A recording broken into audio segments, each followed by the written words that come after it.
Hey guys, dahil sa malamig na panahon ngayon ay naisipan ko magluto ng champurrado.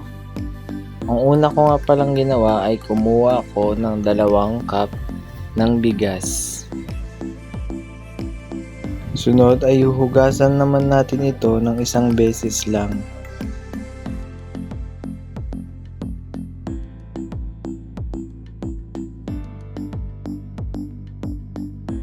Pagkatapos ko nga pala siya hugasan ay nilagyan ko na nga pala siya ng tubig na siyang magiging sabaw ng ating champurrado.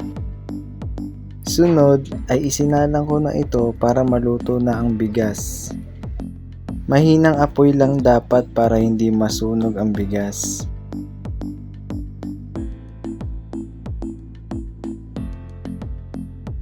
Pagkatapos ng ilang minuto, i-check na natin ang bigas kung luto na ito.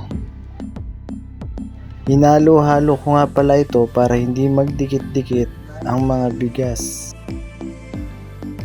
2 sachet nga pala ng tableya ang ilalagay ko dito sa ating champurrado.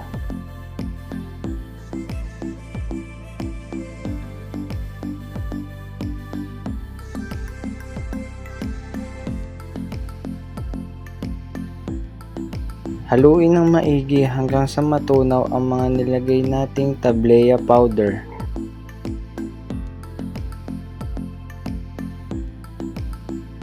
Pagkatapos pala nating tunawin ang tableya powder na ating inilagay, pwede na nating isunod ang asukal. Brown sugar nga pala yung nilagay ko dahil ito lang yung meron sa amin. Pagkatapos ilagay ang brown sugar, haluin lang natin ito ng maigi hanggang sa matunaw.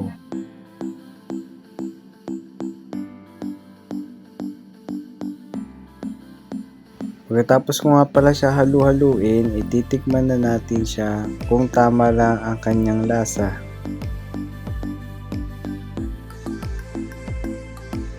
At pagkatapos ay tapos na ang ating champurrado. Bagay na bagay sa malamig na panahon namin ngayon dito sa aming probinsya. Yung bigas nga pala na ilalagay nyo kung kayo ay gagawa nito ay nakadepende kung gaano karami at kung gaano kalaki ang gagamitin yung kaldero. Tara, kain tayo.